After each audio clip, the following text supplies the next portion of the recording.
School शिक्षा विभाग के निदेशक डॉक्टर अंशद सिंह ने शुक्रवार को राजकीय वरिष्ठ माध्यमिक विद्यालय अकबरपुर बारोटा व सफियाबाद का दौरा किया, जहां उन्होंने स्कूल पहुंचते ही स्कूल के हर कमरे में चल रहे क्लासरूम का बारीकी से निरीक्षण भी किया। स्कूल शिक्षा विभाग के निदेशक डॉक्टर अंशद सिंह अपने काफिले के साथ विद्यालय की विभिन्न कक्षाओं में पहुंचे तो बच्चों ने खड़े होकर उनका स्वागत किया। इस अवसर पर उन्होंने बच्चों से कई सवाल भी पूछे, जिनका बच्चों ने सही जवाब दिया। वहीं डॉक्टर अंशद सिंह ने विद्यालय की साफ सफाई व विद्यालय में बच्चों की उपस्थिति देखकर काफ़ी खुशी जताई। उन्होंने कुछ कक्षाओं में हुए अनुपस्थित बच्चों के बारे में अध्यापकों से जानकारी भी ली कि वो किस कारण से स्कूल में नहीं आए। उन्होंने कक्षाओं का दौरा करते हुए बच्चों से हिंदी व अंग्रेजी में मेरा विद्यालय पर 5 लाइन लिखने के लिए कहा और उनकी कॉपी का निरीक्षण भी किया। उन्होंने इतिहास की कक्षा में बच्चों को डिजिटल बोर्ड में इराक से भारत आने के रास्ते के बारे में भी जानकारी ली। सबसे पहले कॉन्सेप्ट है कि प्राइवेट स्कूलों में पढ़ाई अच्छी होती है, सब पेरेंट्स का है। ये सभी पेरेंट्स का अपना जो सोचते हैं प्राइवेट स्कूल में भेजते हैं, उनका ये मानना है। हमारा प्रयास तो सिंपल ये है कि हम अपने स्कूल को इतना बेहतर बनाएं और पेरेंट्स के दिमाग में हम उनका विश्वास जीत पाएँ, ताकि अपने बच्चे को पूरे विश्वास के साथ हमारे स्कूल में भेजें। हमारा यही मेन उद्देश्य है कि हम सही ढंग से कंपटीशन में आएँ। ठीक है, इसमें कोई और इस तरह दूसरी बातें मायने ना लगाएं कि अगर स्कूल गवर्नमेंट स्कूल से प्राइवेट में जा रहे हैं तो वो उनकी इच्छा है, वो जा सकते हैं। लेकिन निरंतर हमारा उद्देश्य, जैसे शिक्षा दीक्षा शुरू करने का भी एक उद्देश्य ये भी है कि हम क्यों ना अपने स्कूल को इतना अच्छा बनाए कि पेरेंट्स प्राइवेट स्कूल की सोचे ही ना। हम ज़बरदस्ती रोक लगाकर उस चीज़ को अचीव नहीं कर पाएंगे। ये पूरी टीम के साथ काम करना होगा। हर एक शिक्षक को ये जिम्मेवारी उठानी होगी कि मैं सबसे अच्छी पढ़ाई दूंगा मेरे पास साथ, तभी जाके ये बात बनेगी। तो उस माहौल पैदा करने की कोशिश है। आप सबका इसमें सपोर्ट चाहिए। है इसमें वो भी एक अंग है कि जैसे कनेक्टिविटी का एक इशू हमेशा आता था, तो आज हमने यहाँ जो सर्विस प्रोवाइडर हैं एयरटेल की तरफ से इस स्कूल में, उनको भी बुला रखा है। हम उनके सामने असेसमेंट करवाएंगे कि आपकी कमी कहाँ है, वो खुद बताएं, ताकि धीरे धीरे इम्प्रूवमेंट हो। इसके बाद फिर हम लोग एक बार बैठेंगे, सारे प्रिंसिपल भी होंगे, इनका डाटा रियल टाइम डाटा हम अभी फीड कर रहे हैं। हम हर एक स्कूल का उनको दिखाएंगे कि आपका स्कूल में क्या क्या कमी है, इम्प्रूवमेंट कहाँ करने की ज़रूरत है। उसके बाद फिर एक रिपोर्ट कार्ड बना कर देंगे और उसके हिसाब से वो प्लान करेंगे कि आगे हम स्कूल को और आगे कैसे ले पाएंगे। सर, अध्यापक कभी भी होती है। अब उसका पर्पस है कि हम इनकी टीचरों की ट्रेनिंग, हर एक साल टीचरों की ट्रेनिंग करवाई जानी होती है।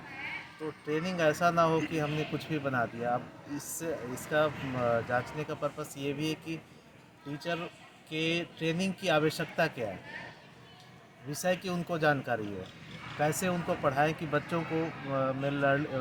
में उत्सुकता जागे, उसको सही ढंग से सीखें।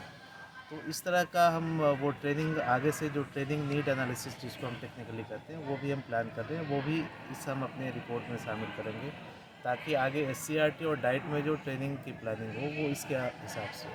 सर, मैं बता पाऊँगा। हाँ जी। बोर्ड जो भी डॉक्यूमेंट बना के भेजता है कि इस टीचर का इसमें ये रोल रहा है, हम उसके हिसाब से उसके ऊपर डिसिप्लिनरी एक्शन करते हैं और हमेशा होता है। इस बार मैंने थोड़ी ऑब्जेक्टिवली कहा है, बोर्ड से कहा है कि सही एविडेंस बना के दो, उसके ऊपर ठीक ठाक कार्रवाई करेंगे। सर, एक और वो था, एक इशू है जैसे है ना, ग्रांट आ जाती है, आई हुई है जैसे ट्रेनिंग की और उसकी, लेकिन वो है ना खर्च नहीं कर रहे, कोई ऊपर से कोई दिक्कत है या क्या वो है सर उसमें?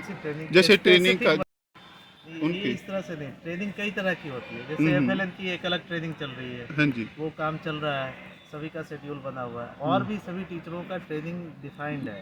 तो खास करके डाइट में भी हो सकता है, SCRT में भी हो सकता है, स्कूल में भी हो सकता है। ट्रेनिंग कैलेंडर इस बार का हमने बनाया था। मोस्टली ट्रेनिंग्स हमने जो समर वेकेशन था उसमें कंप्लीट करवाने की कोशिश की थी, ताकि वो FLN की सर नहीं, FLN की भी और दूसरी ट्रेनिंग भी, अच्छा, ताकि साल भर ना चले, बच्चों की पढ़ाई बाधित ना हो। अब आप सवाल बड़ा जनरल सा पूछ रहे हैं, अगर आपके पास कोई फीडबैक है तो स्पेसिफिक बताएं कि किस ट्रेनिंग में खर्च नहीं हो रहा है, काम नहीं हो रहा है, उसके हिसाब से मैं जवाब। जैसे परियोजना परिषद नहीं है सर उनके? परियोजना परिषद में भी कई तरह की ट्रेनिंग आती है। अच्छी, एक ट्रेनिंग अच्छा, वो स्पेसिफिक बताओ। नहीं ये रहा है आज का कार्यक्रम और खुद आप भी पहुँचे हैं, क्या कहेंगे सर? ये नया प्रोग्राम नहीं है। लास्ट ईयर भी हमने शुरू किया था, शिक्षा दीक्षा पर्यवेक्षण के नाम से एक प्रोग्राम शुरू किया था, जिसमें टारगेट ये होता था कि एक दिन में हम एक ज़िले के मैक्सिमम स्कूल कवर कर पाए। तो लास्ट एकेडमिक सेशन में हमने 5 ज़िले कवर किए थे: महेंद्रगढ़, गुरुग्राम, नूंह, यमुनानगर और करनाल। तो उसमें हमारी जो हमने एक टीम का गठन किया है, जिसमें SCRT, डाइट और हमारे निदेशालय के अधिकारी और शिक्षक लोग होते हैं। हमने ऑब्जेक्टिवली असेसमेंट करने का परफॉर्मा डिज़ाइन किया है, जिसमें खास करके एकेडमिक इवैल्यूएशन, मतलब पढ़ाई लिखाई कैसी हो रही है, इसके बारे में हम जानने की कोशिश करते हैं। इसका पर्पस तो है कि एक तो स्कूल का इंस्पेक्शन से थोड़ी सी इम्प्रूवमेंट आने का संभावना होता है जब निदेशालय की पूरी टीम आ रही है। तो मैं मानता हूँ, या आप सभी मानते होंगे, कि कुछ ना कुछ तैयारी करके ठीक ठाक स्कूल करते होंगे। तो एक पॉजिटिव तो ये है। दूसरा मैसेज देने का ये प्रयास है कि सारे टीचर सही ढंग से, जितने भी टीचर हैं, सही ढंग से जिस उम्मीद से उनको जिम्मेवारी मिली है वो उसको पूरा करें। मतलब हर एक बच्चे को अच्छे ढंग से पढ़ाएं लिखाएं, ताकि सारे बच्चे कैपेबल बने, आगे हमारे देश के भविष्य हैं, तो वो हमारे देश के भविष्य के निर्माता हैं। तो उनकी जड़ें मजबूत करनी है, तो हमें यहाँ से शुरुआत करनी होगी कि हर एक शिक्षक सही ढंग से अपने दायित्वों का निर्वहन करें। इसके अलावा हमारा अपना पर्पस ये होता है कि कई सारी चीज़ें हमें पता नहीं चलती है, निदेशालय में पॉलिसी बनती है तो और भी कई सारी चीज़ों की ज़रूरत होती है, तो एक डायरेक्ट फीडबैक मिलता है। जैसा आज भी आप लोगों ने देखा होगा कि कई सारी चीज़ें जो हमें निदेशालय में सही ढंग से सूचना नहीं मिल पाती है, तो पॉलिसी में गैप आ जाते हैं, या फिर जो स्कूल की एक्चुअल रिक्वायरमेंट होती है वो पूरी नहीं हो पाती है। तो हमारा एक पर्पस ये भी कि हम ऐसे ग्राउंड लेवल का असेसमेंट करें और उसके हिसाब से सारी चीज़ें यहाँ मुहैया करवाएं।